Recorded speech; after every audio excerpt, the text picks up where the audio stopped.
In the middle of the road, Nathan woke up and realized he had just been in a car accident. His car had an accident on the side of the road, but Nathan did not have a scratch on his body. At that moment, he was surprised by Daniel, the driver of the motorbike that Nathan crashed into. Nathan was surprised to see that Daniel was also uninjured. Daniel wonders if Nathan remembers getting out of the car, and Nathan admits he doesn't. He attributed this to shock and hit his head on the dashboard. However, there were no injuries and he felt no pain. Then Daniel announced the important news. They were in fact dead, and this was their ghost. He theorized that he died first because he had been there for a few minutes, and at first he denied it, but there was no other explanation. Nathan didn't believe it and went to check the car and discovered that the driver's compartment was completely blocked. A closer look reveals his body inside. Shocked, Nathan takes a step back and begins to experience an existential crisis, thinking about his friends and children. Daniel mentioned that he would miss his wife and found it strange that Nathan did not mention the children's mother. As Nathan continues to panic, Daniel says that this confirms that the afterlife exists and he feels at peace, causing Nathan to panic even more and start denying everything again. Daniel did not allow and took the body out of the car so he could face reality. When Nathan was uncomfortable, Daniel used a tissue to cover the body's face. At that moment, a car came along the road and stopped next to the body. Nathan tried to call for help, but the driver could not see or hear him. After checking the actual corpse with his foot, the man picked Nathan's pocket, took the money and left. Now Nathan finally accepts that he is a ghost and wonders if judgment will come next. He admitted killing his wife but swore it was out of pity. Before he could say more, Daniel began to hear music around them. Suddenly, a mysterious white door appeared in front of them. At the same time, the area was covered with snow. Daniel swears music is coming from that door, but Nathan doesn't hear anything. They were about to cross when a red door appeared behind them, looking even more sinister. Nathan heard the screams coming from that door, but Daniel did not. They conclude that the white door must lead to heaven and the red door to hell, meaning Nathan is being punished for killing his wife. Nathan panicked again, explaining that his wife was sick and he just wanted to put her out of her misery. Daniel ignored him and tried to walk through his door, but Nathan pushed him and went in first. However, nothing happened. When Daniel mentioned that he should behave better if he wanted a better door, Nathan apologized for not seeing Daniel on the bike when he was driving. In return, Daniel admitted that he was distracted by a little girl playing on the side of the road. The men kiss each other goodbye and Daniel walks through the white door, but nothing happens to him either. He tried again in vain and could no longer hear the music. A voice speaks behind them and the little girl Daniel saw appears, meaning she is also dead. She mentions that a man on a bicycle hit her and Daniel admits that he had been drinking before driving, leading Nathan to explain that it was not a simple accident. Daniel was reckless and killing an innocent child. After a brief argument, the boys tried to lead the girl out the door, but she had been taught not to trust strangers and started screaming. They couldn't calm her down and Daniel felt tired, so he picked her up and threw her against the white door. The young girl immediately disappeared, as did the white door. The boys then accept that it's time for them to move on. Daniel hesitated for a moment, so Nathan kicked him before explaining the situation again to his wife. He was sure he hadn't done anything and refused to go. However, a giant monster appears on the road carrying souls in its fiery mouth, and a terrified Nathan finally makes it through the red door. Nathan then appeared in hell, where he found thousands of unconscious souls on the ground. Finding a young girl causes him to fall to his knees in shock, and when he takes her hand, he sees her memories. The girl's name is Jean, and there are scary shadows in her room. It's normal for her to have trouble sleeping because her parents keep arguing about her. The mother wanted to help her daughter, but the father was afraid of the child and thought she really needed protection. Exhausted, Jean stood up and let her music box play before looking out the window. There was a giant tree outside and she blamed it on the scary shadows. She then went downstairs to get a snack and realized that her parents were still arguing about her. She chose to prepare her own snack and spread jam on slices of bread rather clumsily, although she seemed happy to hold a knife. Sometime later, Jean went to see her therapist. She told the woman how she fed the baby bird with cookie crumbs, which made the mother bird worry about her baby and made it fly towards her. Jean responded by strangling all the birds. She also likes to poke her sister with a pen because she hates her and even admitted that she wanted to hurt her parents. Jean knew that they were afraid of her because she had hurt them before while they were sleeping. Since then, they locked him in his room every night. The therapist wanted to discuss what Jean did to her sister, but she refused to say more. The next morning, Jean went to the table to order breakfast, but no one came. Minutes later, she appeared eating a bowl of cereal while her clothes were covered in blood. Nearby, his parents lay dead on the ground. She checked to see if they had left and then kissed her mother on the cheek to say goodbye. After that, she prepared some more bread and jam and went down to the basement, which looked like a big cave. She gives food to her friend Tony, a humanoid but deformed creature.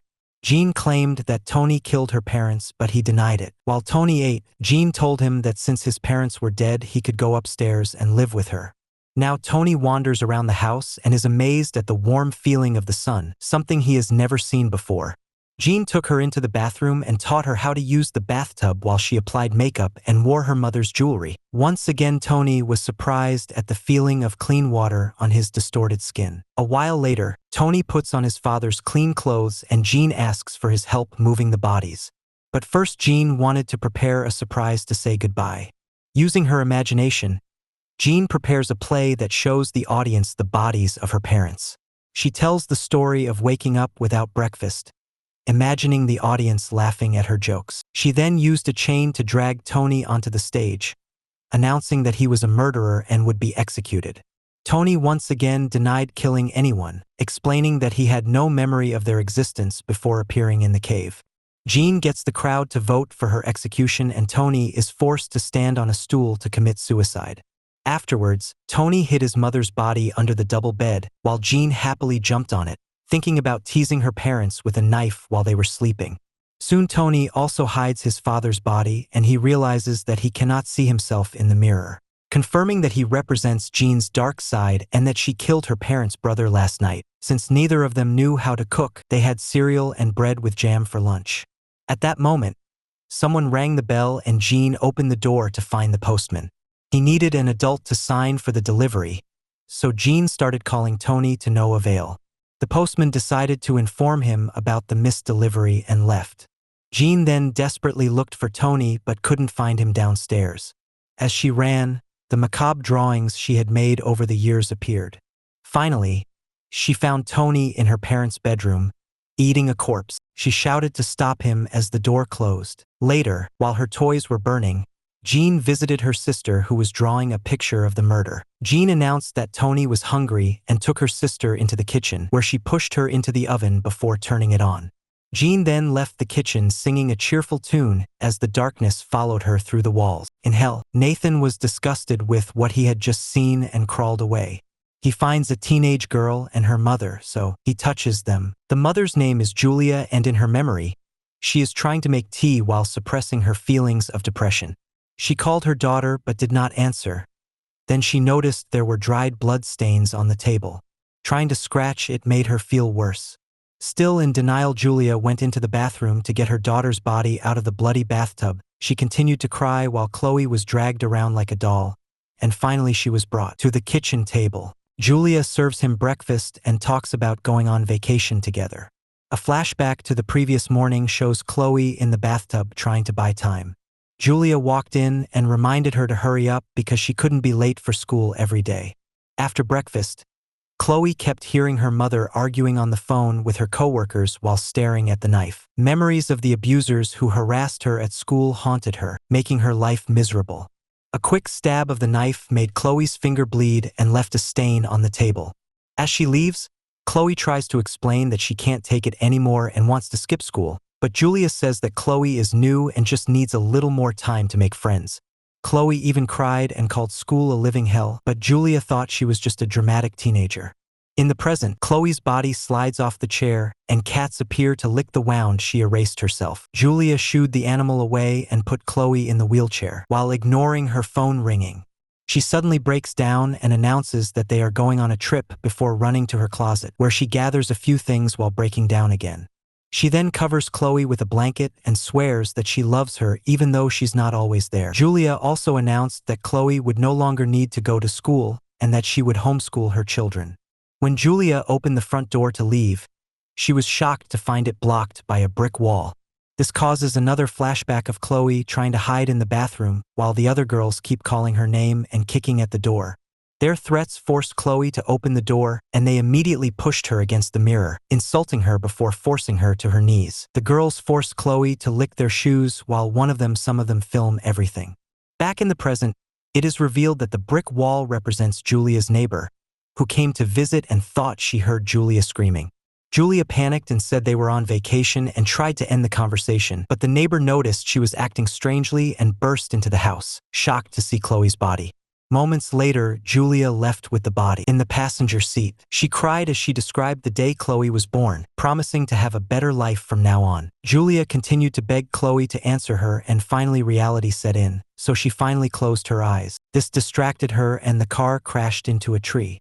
As flashbacks show Chloe self-destructing in the bathtub and her mother finding her, Julia wakes up covered in blood and notices that firefighters broke down the door to get her out. She struggled in their arms, not wanting to leave her daughter behind.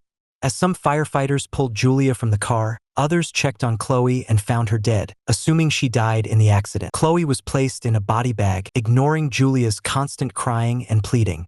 In hell, Nathan covered the women's bodies and fell to the ground, fed up of witnessing the tragedies. At that moment, the devil appeared and announced that he would lead Nathan to his punishment. Once again, Nathan tries to explain that his wife has multiple sclerosis, but the devil points out that she is crazy and did not ask for euthanasia, so Nathan does not get her consent.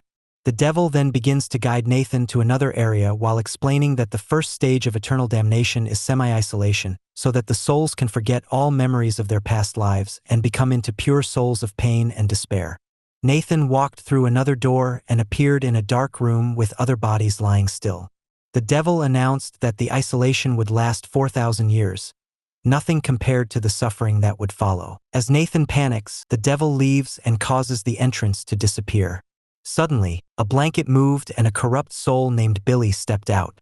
Billy thought Nathan was his new toy and immediately attacked him, hitting him on the head and throwing him carelessly. Nathan was thrown to the ground and Billy began to beat him, until Nathan stopped reacting. Then Billy screamed in frustration as he realized he had gone too far and destroyed Nathan's soul, forcing him to be reincarnated. In the real world, a mother gives birth to a healthy child while the devil tells Billy that by driving out a damned soul, he created the Antichrist. The devil punishes Billy by beheading him, after which he explains that his body will grow again and that Billy's new mission is to bring Nathan's soul back. Some time later, Billy appeared in the baby's room. Don't forget to subscribe to our channel.